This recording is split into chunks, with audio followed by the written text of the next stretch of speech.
Samurai and ninja. You know the images, right? One is the noble, honorable warrior. The other is a mysterious assassin hiding in the shadows. But what if I told you that in reality, that clean line between them gets really blurry?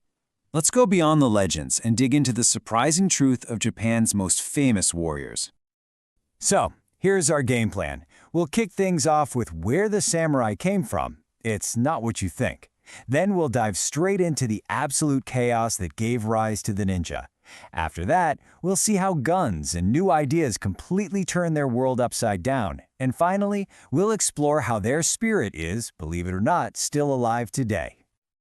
Okay, first things first. To really get the samurai, you've got to hit the rewind button. Forget the image of the all-powerful master of Japan for a minute. We need to go back to a time when they weren't the rulers, but the help.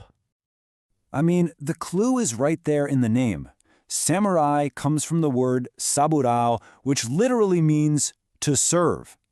Think about that for a second. These legendary fighters started out as bodyguards for the aristocracy.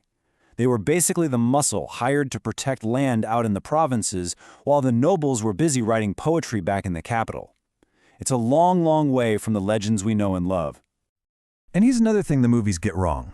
The soul of the early samurai wasn't the katana sword. Nope, it was the longbow. These guys were absolute masters of archery from horseback. And it just makes sense, right?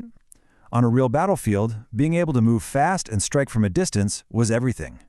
Raining arrows on your enemy was way more effective than getting into a sword duel. The sword, that was plan B, for when things got a little too close for comfort. So, the big question is, how did these bodyguards become the guys in charge?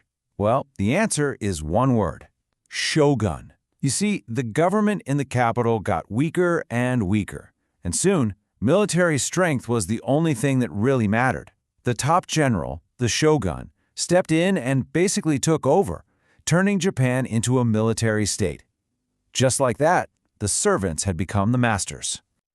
But you know, peace in feudal Japan never seemed to last very long. The shogun's authority started to crumble, and the whole country just exploded into a massive civil war. And in this brutal new reality, the samurai's code of honor, well, it wasn't always enough to win. The game was about to change. Welcome to the Sengoku Jidai, also known as the Age of Warring States. For more than 100 years, Japan was just a giant, bloody chessboard. Powerful warlords called daimyo were fighting tooth and nail for every scrap of territory. All the old rules went out the window. It was pure chaos, but it was also a time when anyone, and I mean anyone, could rise up and become a legend. In a world like this, winning wasn't just about big, open battles. The warlords, the daimyos, they needed an ace up their sleeve, a secret weapon. They needed people who could spy, sabotage, and assassinate. They needed the shinobi. Their battlefield was the shadows, and their tactics were all about deception and fear. Okay, time to bust a few myths.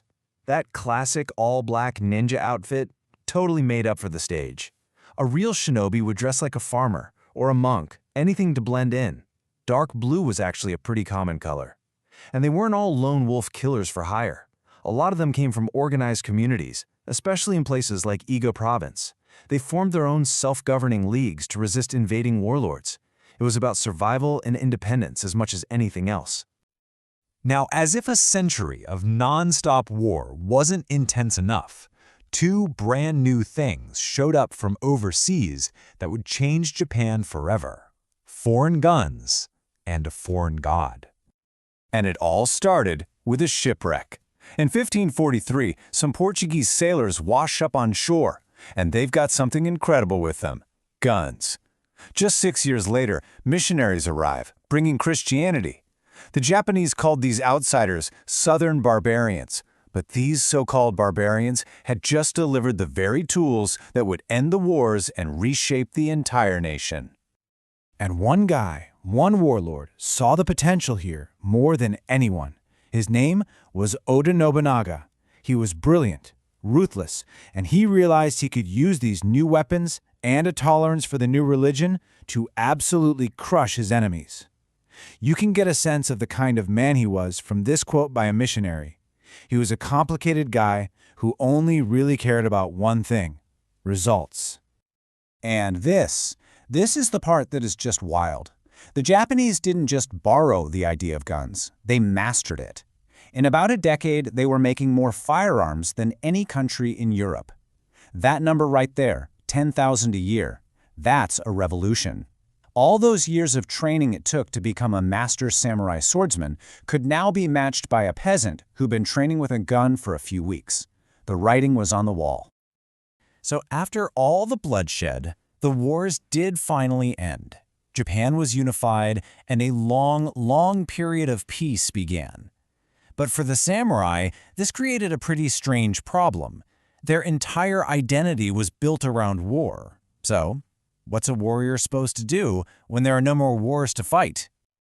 Well, they became paper pushers. Seriously. These fierce warriors had to trade in their armor for ink brushes and become bureaucrats. They managed estates, they kept records. Their swords, once these deadly instruments, became basically just status symbols of a glorious past that couldn't go back to. But an even bigger change was on the horizon, one that would make them obsolete for good. This was the Meiji Restoration. Japan realized it had to modernize, and fast, if it wanted to compete with the Western powers. And that meant the old feudal system, including the samurai, had to go. It happened step by step. First, their lands were taken away. Then, a new modern army was created, open to everyone, not just samurai. And finally, the ultimate blow. It became illegal to carry swords in public. Just like that, the samurai class was officially over. But you can't just erase a legacy that's been around for centuries. The samurai as a social class might have been gone, but their spirit, their code, well, that found a new way to survive. And this is where we get Bushido, the way of the warrior. Now here's the most ironic twist of all.